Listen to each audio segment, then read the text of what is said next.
This is the Kitchen Sink WP podcast, episode 494. I program my home computer. We have a server crash, 404 error, page not found, links aren't working, system is crashing, system is crashing, system is crashing. Your old HTML website, barely alive. We have the technology. We have WordPress. A new website, better than it was before. Better, stronger, faster.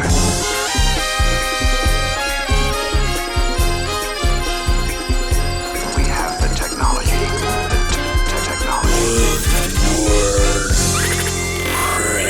Why, hello everybody, this is Adam Silby, host of the Kitchen Sink WP podcast. Thanks for being here. Let's get started. All right, upcoming events. We have one WordCamp next weekend, August 16th and 17th. You'll find WordCamp Nairobi in Kenya happening. That's pretty exciting there. I think it might be their first one, but I can't confirm that. I could have sworn I read that somewhere, but I don't see that on the website. Anyway, if you're in the area, by all means, swing by, say hi for me. Okay, moving on, segment one, in the news, two things to talk about here. First and foremost, WordPress 6.3 Lionel was released as expected. It's pretty cool, named after Lionel Hampton, celebrated American jazz artist, vibraphonist, pianist, and percussionist, and he worked with Charles Mingus and Quincy Jones as the band leader of the Lionel Hampton Orchestra. Anyway, check it out, 6.3, a lot of information out there on the ethers, and I have, I guess 2 or 3 of my sites have automatically updated. They're the low bandwidth sites, nothing too major there, no problem so far, so check that out.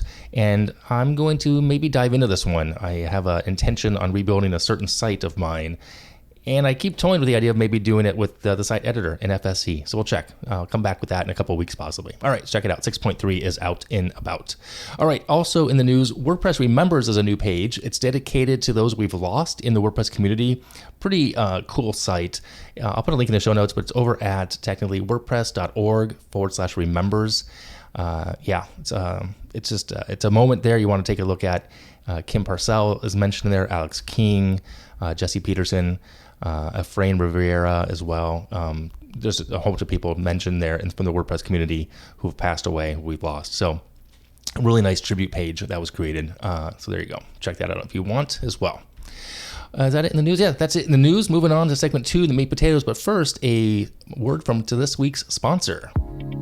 If you're a content creator like me, then you're probably in need of an easy way to increase user engagement and reduce user attrition. Lucky for me, I found Bread and Butter IO. What does Bread and Butter IO do? Well, they help small businesses on WordPress to convert more visitors into customers. How, you ask?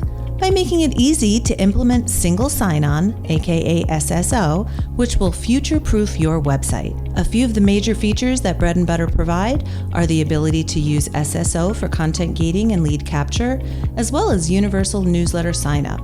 Bread and Butter also integrates seamlessly with other tools like Zapier, Slack, Google Analytics, and your email service provider. Like analytics? Well, Bread and Butter has you covered there too. With the ability to track page views, see where the users came from, and track the user journey. Oh, and all that data fully exportable. With full white glove service and 24/7 support, Bread and Butter IO is impressive. With prices starting at free, yes, free, you really have nothing to lose in trying it out. So head over to breadandbutter.io to learn more and sign up today. And once again, thanks to Bread and Butter for helping keep the lights on. Really appreciate having you on board. All right, moving on, segment 2, the meat potatoes. This week's episode podcast topic is LMS alternatives, number 5, continuing the series of the non-WordPress LMSs. This week, I'm talking about Udemy, which if you haven't heard of, it's kind of surprising because Udemy's been around for a while. It's a very large platform and marketplace, perhaps one of the largest. That said, I wanted to take it for a spin because, well, I've actually bought a few courses there. Well, I say bought. I've gotten some free coupons, and I think I might have paid a couple bucks for one way back when, like 2014. Anyway, I wanted to see what it's like to actually create a course and put it there as an alternative to a LMS on WordPress. So finding my way to signing up to be a course creator, I logged in and then I was presented with a series of questions, and here we go. And I'll go over the questions and my answers and tell you how it was to create the course and whatnot and some pros and cons here. So the first question that came up was, what kind of teaching have you done before? Options were in-person, informally, in-person, professional, online, or other. I picked in-person professionally because I've taught in a course in a classroom setting. Next question was, how much of a video pro are you? Beginner, I have some knowledge, I'm experienced, I have videos ready. I said I'm experienced. And the third question was, do you have an audience that you want to share a course with? Not at the moment. I have a small following. I have a sizable following. I picked small. And after that, those first questions, next page looks like I was already logged, like I said, I was logged in. I created my course. It says there's a big button, create your course. So I clicked on that, and then more questions were presented. A lot of questions, a lot of onboarding, which at first I thought would be annoying, but it's pretty cool because it helps you save time. The questions were create a course or a practice test. So of course I created the course button. I gave it a title. I picked a category, and then it asks you how much time can you spend creating your course per week? Anywhere from 1 hour up to like 25 or 30 hours per week. So I picked somewhere in the middle there. And then the next screen is all about the planning with a ton of sections to fill out. And those sections were interesting at how they broke it down and what it all meant. So the first section was intended learners, course setup, test video, the course outline, film and edit, and then curriculum. So I went through them all, and the curriculum is really the key there, where you have the time to create the sections and chapters, add content, pretty basic functionality here, the text, video, links, documents, etc. Standard across the board of all the LMSs I've tested so far. Also really simple to rearrange without, and you can drag options, you can drag things from section to section and chapter to chapter, also not difficult. Back above this, I'm gonna go back to the intended learners. You kind of give it into, you have to fill in these blanks, these 4 questions you have to fill in before you can continue into the curriculum. So it really wants you, or Udemy wants you to think it out about who do you want to learn these things. Then you can set up the test video, and then you can edit your content. Anyway, moving back down, after the curriculum section, you have the course landing page, which is once again where you can put in more info or update the title. You can add a subtitle. You can add a course description, add pricing. And the pricing was interesting. You have multiple, what's the word I'm looking for here? US dollar currency. You can have multiple currencies, like all the currencies to choose from. I picked US dollar, different tiers, as low as free, all the way up to, I think it was like $100, $200. I made mine $19.95. And then you also have the section within there as well for promotions, coupons, and referring student links. And then what I thought was interesting was it says, click here to submit for review. Now, this is where I see the main difference, as Udemy is, like I said, a really large marketplace versus other LMSs that I've spoken about in the past few months, where they want to make sure there's a level of professionalism along with the content that possibly doesn't go against their terms of service. I mean, I can't confirm this, but it looks like they get to review what you've submitted to teach and to sell on their platform. Unlike other platforms, you just can go ahead and go live and you get a link and you can kind of see what it looks like and whatnot. So I couldn't do that. I didn't want to submit because all the content I put in was mostly placeholder. Some Bacon Lipson instead of Lorem Ipsum. I used Bacon Lipsum. Some just stock photography with watermarks. So I wasn't quite ready to do that. So that was kind of unfortunate, where I couldn't really see how it looked, how it interacted, what it looked like for someone to sign up for the course or make a payment. I never got that far, sadly. So overall, that said, that being besides the point, pretty easy to get started. Simple interface, huge marketplace, of course. Udemy is, like I said, one of the biggest.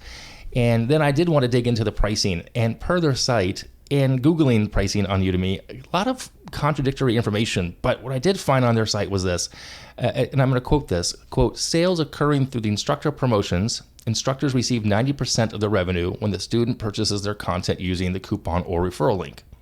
That's the end of that line. The next quote is, sales that do not occur through instructor promotion, instructors receive 37% of the revenue for any Udemy sales where no instructor coupon or course referral link was used. These sales might occur after a user clicks on a Udemy advertisement or browses a Udemy marketplace for courses. So if you send the link to your own list, you make 97%. They keep 3%. But if they refer you, and if they promote your product, you get 37%. So you're losing out on a lot, in my opinion. That's a big chunk to give up. But you're not doing anything. They're doing the marketing. So I suppose, but still, it seems like a lot. I mean, I don't know. That's just me. Nonetheless, like I said, a relatively easy, simple platform to create a course on as long as you have your outline, your stuff ready. It's hosted. It's managed for you. They do offer coupons. They offer the basics of what you need. But the other issue is, I don't know if you get to see who signed up. I'm not sure if you can export that email list, who owns that interaction.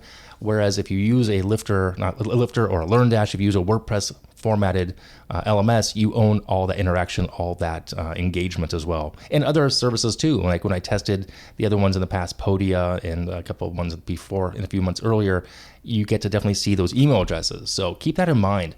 Not to say that Udemy's bad, by no stretch am I saying that. I just don't know because I didn't have a finished product that I wanted to get approved and to go live at the moment. So there's that. Anyway, if you're using Udemy, if you've used it, by all means, chime in. I'd love to hear your experience with it as well. So we'll talk about that in a future episode. All right, moving on. Segment 3, tip and tool of the week. This week's tip is actually to book. The book is called Next, The Power of Reinvention in Life and Work. I'm just about finished with it myself. It's by Joanne Lippman. Really good book. It's just kind of neat. I like to think things out as far as life and chapters of life and seasons of life move forward. So just, I read a lot, as you all know. This one I thought I'd mention and share here. It's called Next, The Power of Reinvention, Life and Work. All right. So that's it for this week. I'm going to wrap it up here. If you have any questions, go ahead, send it in via email, adam@kitchensinkwp.com. or use the speak pipe function on the website. If you want to support the show, you can become a Patreon. That'd be great. You can also buy me a coffee off the website. If you want to sponsor the show, you can, just like breadandbutter.io. That'd be awesome. There's a form on the website to fill out. Thanks for listening. See you next week. Now go out and do some awesome things with WordPress. All right? Bye-bye.